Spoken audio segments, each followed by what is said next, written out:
হজ ইসলামে একটি গুরুত্বপূর্ণ ইবাদত। তবে ইসলামে শুধু ইবাদতের দিকই নয়, মানুষের হক ও দায়িত্ব পালনের বিষয়টিও সমানভাবে অধিকার পেয়েছে। তাই কারো উপর যদি ঋণ থাকে এবং তা সংশোধনের সম্ভব হয়, তাহলে ঋণ শোধ করা উত্তম। কারণ ঋণ মানুষের অধিকার সংশ্লিষ্ট বিষয়, যা ইসলামে অত্যন্ত গুরুত্বর সঙ্গে দেখা হয়েছে। আসসালামু আলাইকুম রহমতুল্লাহি বারাকাতু। সম্মানিত ভিউয়ার্স, আশা করি আল্লাহর অশেষ রহমতে আপনারা সবাই ভালো আছেন। আপনাদের কাছে ছোট্ট একটি অনুরোধ রইল, চ্যানেলটিকে অবশ্যই সাবস্ক্রাইব করে পাশে থাকুন। ইসলামের মূল ফরজ চারটি, আর সেই চার ফরজের মধ্যে হজও একটি ফরজ। আর্থিক এবং শারীরিকভাবে সক্ষম প্রতিটা মুসলমানের জন্য হজ ফরজ। তবে অনেকের মনেই প্রশ্ন জাগে, কারো উপর ঋণ থাকলে বা ঋণ পরিশোধ না করে হজে গেলে সেই হজ আদায় হবে কিনা। ইসলামী শরিয়া অনুযায়ী আলেমদের ব্যাখ্যা হচ্ছে, যদি কেউ ঋণ পরিশোধ না করেও হজে যায়, তাহলে তার হজ পূরণ হয়ে যাবে। এর মানে ঋণ থাকলে হজের বৈধতাকে সরাসরি বাতিল করে না। তবে বিষয়টি এখানেই শেষ নয়। ইসলামের মধ্যে ঋণ পরিশোধকে সর্বাধিকভাবে গুরুত্ব দেওয়া হয়েছে।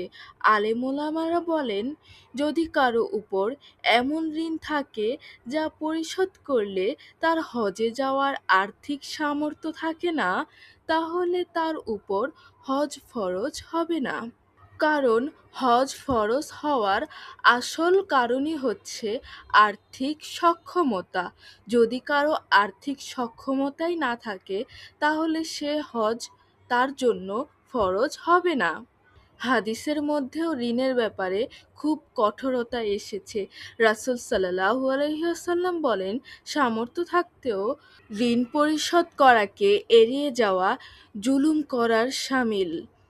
আবার শহীদের সব গুনাহ মাফ হলেও ঋণ মাফ হয় না বলে হাদিসে উল্লেখ করা হয়েছে। অন্য হাদিসে রাসূল কারীম সাল্লাল্লাহু আলাইহি ওয়াসাল্লাম বলেন, যে ব্যক্তি কারো সম্পদ নেয় তা ফেরত দেওয়ার নিয়তে আল্লাহ তাআলা তাকে তা আদায় করতে সাহায্য করেন। অন্য এক হাদিসে এসেছে, মুমিনের আত্মা তার ঋণের সাথে ঝুলন্ত থাকে যতক্ষণ না সে তা পরিশোধ করে। ইসলামিক দিক দিয়ে ঋণ মানুষের অধিকার। তাই নফল হজ করার চেয়ে ঋণ পরিশোধ করা উত্তম। অনেকেই আছে যারা মনে করি যে আমাদের সামর্থ্য নেই, তবুও আমরা অনেক চেষ্টা করে টাকা জমানোর পর হজে যাওয়ার প্রস্তুতি নেই। যেহেতু আমাদের উপর হজ ফরজ হয়নি, তাহলে এটা হবে নফল হজ। আর এই নফল হজ করার চাইতে ঋণ পরিশোধ করা উত্তম। কিন্তু নফল হজ করার কোনো বাধা নেই। এমনকি ফরজ হজ করার ক্ষেত্রেও যদি ঋণদাতার পাওনা থেকে থাকে, তাহলে প্রথমে ঋণ পরিশোধ করাই উত্তম। তবে দীর্ঘমেয়াদী ঋণের ক্ষেত্রে ভিন্নতা রয়েছে। যেমন কোনো লোন বা কিস্তি, যেটা মাসে মাসে দিতে হয় বা অতীতেও দিতে হবে, আর সেটা দেওয়ার সক্ষমতা রয়েছে, তাহলে তা হজকে কোনোভাবে বাধা প্রদান করবে না। ইসলামিক দৃষ্টিতে হজ শুধুমাত্র ইবাদত নয়, এটি একটি দায়িত্ববোধ এবং শিক্ষা। তাই হজে যাওয়ার আগে মানুষের ঋণ হক আদায় করা উত্তম। আপনি যদি মানুষের থেকে দায়মুক্ত হয়ে আল্লাহর সামনে দাঁড়ান, তাহলে আল্লাহর কাছে সেটা হবে সবচেয়ে বেশি পছন্দনীয়।